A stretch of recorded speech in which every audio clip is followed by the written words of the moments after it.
फिर आता है 1919 के अधिनियम के अंतर्गत गवर्नर द्वैत शासन प्रणाली रूपी भवन की आधारशिला थी। विवेचना कीजिए, द्वैत शासन प्रणाली से आप क्या समझते हैं? इसकी सफलताओं के कारणों का, असफलताओं के कारणों का उल्लेख कीजिए। दोहरा शासन बोझिला, जटिल एवं सुव्यवस्थित प्रणाली था जिसका कोई न्याय संगत अधिकार न था। इसका मूल था समझौता। विवेचना कीजिए, सन 1919 के एक्ट के अनुसार उत्तरदायी सरकार का आंशिक प्रयोग प्रांतों में किया जा रहा था। इसके निमित्त केंद्रीय एवं प्रांतीय सरकारों के कार्य क्षेत्रों का विभाजन आवश्यक था। इसकी निश्चित व्यवस्था करने के उद्देश्य से कार्य विभाजित समिति ने अधिकारों की 2 सूचियां बनाई थी, परंतु यह विभाजन ठीक स्पष्ट नहीं था। ना ही इस प्रकार विभाजित विषय स्वतंत्र ही थे। उदाहरण स्वरूप ऋण लेने की शक्ति, औद्योगिक प्रश्न का विवाद, विद्युत शक्ति आदि केंद्र के अधीन थे, जबकि जो विवादगत अपशिष्ट विषय के निर्णय हैं उनका अधिकार गवर्नर जनरल को था। द्वैत शासन प्रांतों के विषय में अब 2 भाग किए गए। पहले हस्तांतरित और विषय, दूसरे आते हैं आरक्षित विषय। हस्तांतरित विषय की सूची में ऐसे विषय लाए गए थे जिसमें स्थानीय जानकारी एवं जनसाधारण हित था तथा इसमें गलती से भी अंग्रेज सरकार और उसके हितों को हानि पहुंचाने की संभावना न थी, परंतु व्यवस्था, शांति एवं महत्वपूर्ण जनजीवन से संबंधित विषय आरक्षित विषय में रखे गए थे। इन विषय के संबंध में मतभेद होने पर गवर्नर का निर्णय मान्य होता था। इस प्रकार भूमि कर, सिंचाई, दुर्भिक्ष सहायता, शांति एवं सुव्यवस्था, जल, वित्त, न्याय, समाचार पत्र, पुस्तकें, छापेखाने, जेल, सुधार घरों, व्यवस्था, ऋण, मुंबई, बर्मा को छोड़कर अन्य प्रांतों में इन कारखानों का निरीक्षण, मजदूरों का विवाह, औद्योगिक बीमा आदि आरक्षित विषय थे। निम्नलिखित विषय हस्तांतरित थे। मतलब ये क्या हो गए? आरक्षित विषय के अंतर्गत आते थे। अब आते हैं हस्तांतरित विषय। स्थानीय राजस्व, नगर पालिका, जिला बोर्ड आदि की व्यवस्था, सार्वजनिक स्वास्थ्य, सफाई, डॉक्टरी व्यवस्था, इसमें औषधालय, पागलखाने की व्यवस्था भी शामिल थी। शिक्षा की व्यवस्था, सार्वजनिक निर्माण कार्य, सड़क, पुल, ट्रम आदि सहयोगी संस्थाएं, चुंगी, वर्मा एवं मुंबई में वन उद्योगों का विकास, इसमें औद्योगिक शिक्षा आदि शामिल की गई थी। ये आते हैं हस्तांतरित विषय में। स्मरणीय है कि प्रांतों की स्वाधीनता केवल नाम मात्र की थी। विभिन्न प्रांतों के हस्तांतरित विषय में भी केंद्रीय सरकार के द्वारा एकता लाए जाने का प्रयास किया जा रहा था। कुछ केंद्रीय संस्थाएं अर्थात पूषा का कृषि कॉलेज, मुक्तेश्वर पशु चिकित्सा कॉलेज, देहरादून का वन अनुसंधान कॉलेज आदि विभिन्न प्रांतीय सरकारों को परामर्श दिया करते थे। प्रांतीय कार्यपालिका, पहले आते हैं इसके पास आरक्षित विषय। सन 1919 के एक्ट के अनुसार प्रांतीय कार्यकारिणी को 2 भागों में बांटा गया था। आरक्षित विषयों का प्रशासन गवर्नर और उसके सलाहकारों की कार्यकारिणी पर छोड़ा गया था। हस्तांतरित विषय को गवर्नर और उसके उत्तरदायी मंत्री करते थे। फिर आते हैं कार्यकारिणी में 4 से अधिक सदस्य नहीं हो सकते थे, पर बंगाल, मद्रास और मुंबई को छोड़कर शेष प्रांतों में केवल 2-2 सदस्य होते थे। 4 से अधिक नहीं हो सकते, लेकिन बंगाल, मद्रास और मुंबई को छोड़कर शेष प्रांतों में केवल 2-2 सदस्य होते थे।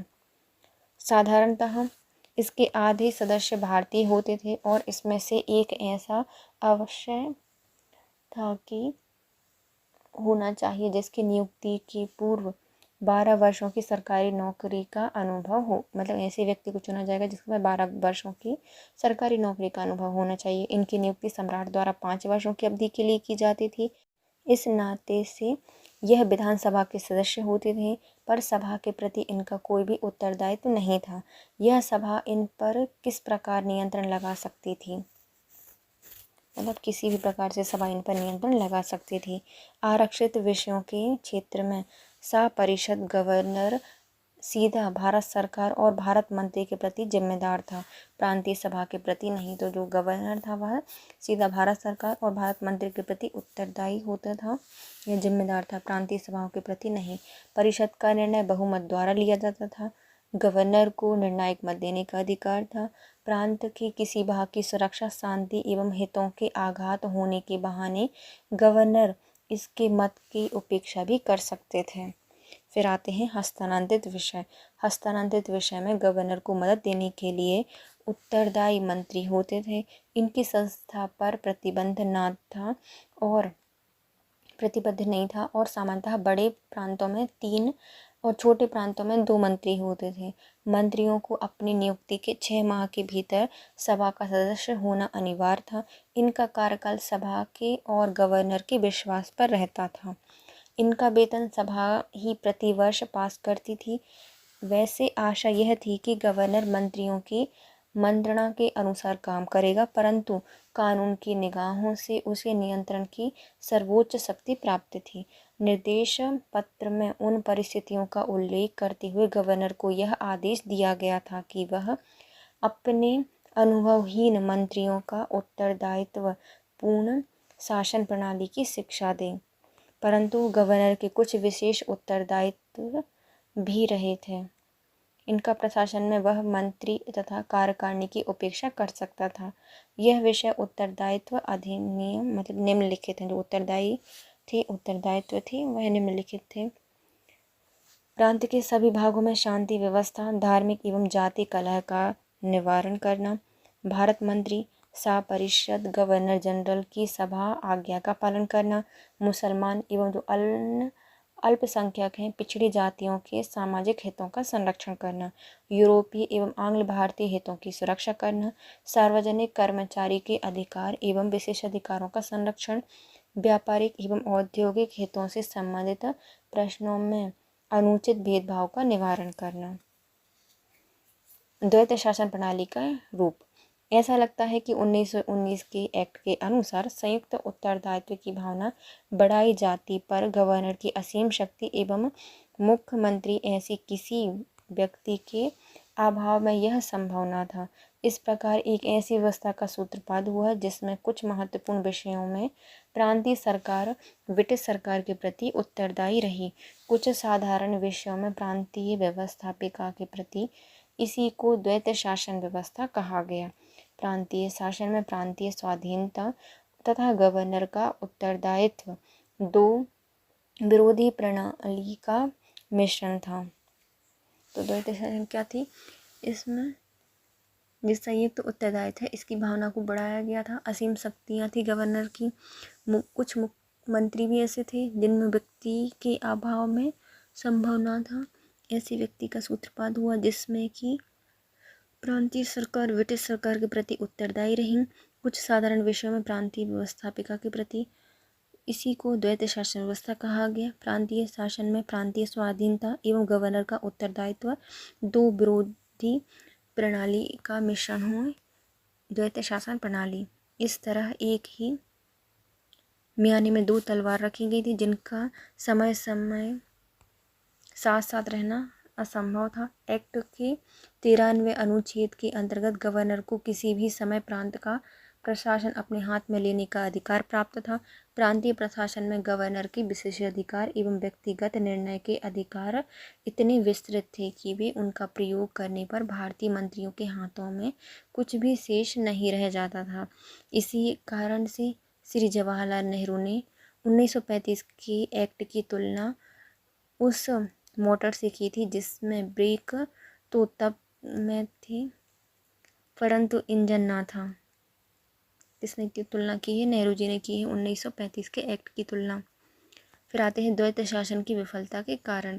त्रुटिपूर्ण सिद्धांत था, लाल फीताशाही प्रशासन, सरकारी विभागों में मतभेद थे, मंत्रियों की निर्बल स्थिति थी, मंत्रियों में संयुक्त उत्तरदायित्व का अभाव था, अखिल भारतीय सेवा एवं स्थायित्व था, स्थायी सचिव एवं मंत्रियों में संबंधों का अभाव था, अर्थ विभाग पर कार्यकारिणी का अधिकार था, प्रतिकूल परिस्थितियां थी, जनता में शासन की उपेक्षा थी और संगठित राजनीतिक दल का अभाव था। इसलिए द्वैत शासन प्रणाली विफल रही थी। द्वैत शासन की विफलता के कारण पहला आता है त्रुटिपूर्ण सिद्धांत। प्रशासन का इस प्रकार विभाजन जो एक दूसरे से में स्वतंत्र हो सरकार के राजनीतिक सिद्धांत एवं प्रतिक्रिया के विरुद्ध था। राज्य के अंग एक सावयव की तरह थे, फिर भी ऐसी चेष्टा की गई थी कि मद्रास के तत्कालीन मंत्री सर के.वी. रेड्डी ने लिखा है कि मैं जंगलात के बिना ही विकास मंत्री था।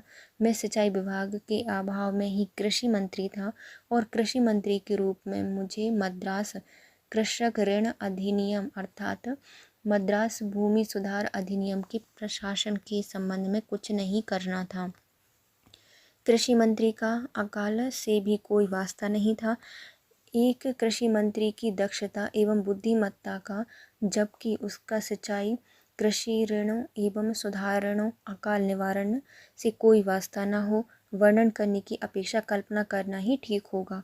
अतः मैं उद्योग मंत्री बन गया, परंतु फैक्ट्री, वायर्स, विद्युत एवं जल शक्ति, खान एवं श्रम से मेरा कोई वास्ता नहीं था और यह आरक्षित विषय थे।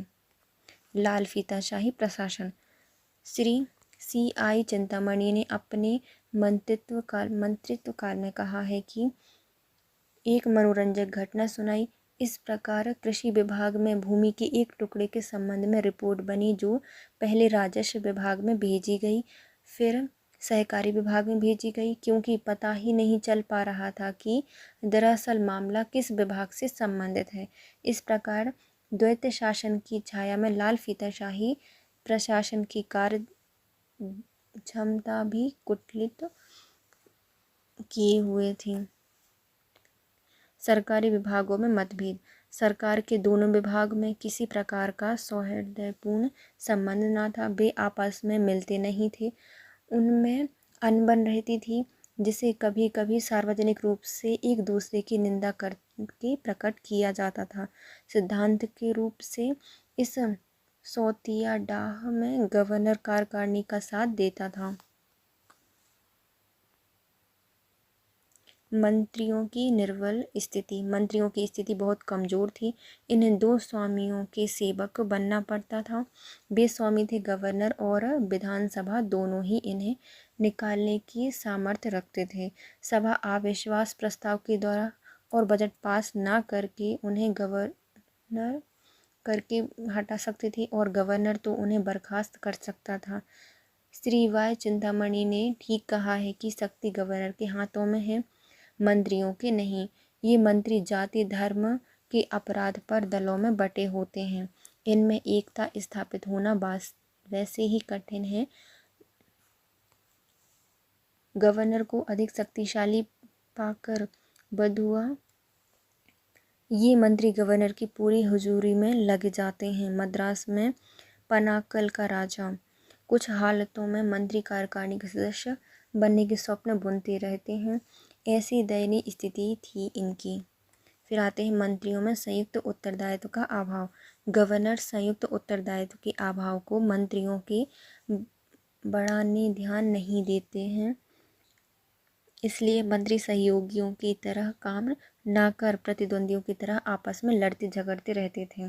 कलकत्ता म्यूनिसिपैलिटी के मामले में नवाब साहब एवं सुरेंद्रनाथ बनर्जी ने विधानसभा में एक दूसरे का विरोध किया था। 1922 में सर फिरोज खान नून ने सार्वजनिक रूप से हिंदू साथियों की निंदा की थी। गवर्नर उल्टे मंत्रियों के साथ अलग अलग व्यवहार करता था, जिससे उन्हें सहयोग और समन्वय की भावना को प्रोत्साहन मिलना और भी कठिन हो जाता था। अखिल भारतीय सेवाएं एवं स्थायित्व। स्थानीय सेवाओं की स्थिति के कारण बहुत सारी परेशानियां उठी। अखिल भारतीय सेवाएं सीधे भारत मंत्री के अधीन थी और इनके द्वारा ही प्रशासन चलना था, लिहाजा ये मंत्री की रत्ती भर परवाह नहीं करती थी। एक मंत्री चाहते थे कि भारतीय पद्धति की चिकित्सा को प्रोत्साहन दिया जाए। उनके अधीन मुख्य सर्जन ने इनकी तनिक भी परवाह न की। कुछ पद व्यर्थ लगते थे पर मंत्री इन्हें समाप्त नहीं कर सकते थे। स्थानीय सचिव एवं मंत्रियों के संबंधों का अभाव। प्रबंध संबंधित कार्यों के नियमों के अनुसार उन मामलों को जिनमें मंत्रियों के स्थायी सचिव एवं कमिश्नर अर्थात विभागीय प्रमुखों में मतभेद हुआ, गवर्नर के पास अंतिम आदेश के लिए भेजा जाता था। सचिव या विभागीय अध्यक्षों की पहुंच सीधे गवर्नर जनरल तक होती थी। गवर्नर सचिव से साप्ताहिक भेंट किया करते थे। वहां सचिव अपने विभाग के बारे में सब कुछ चर्चा कर सकता था।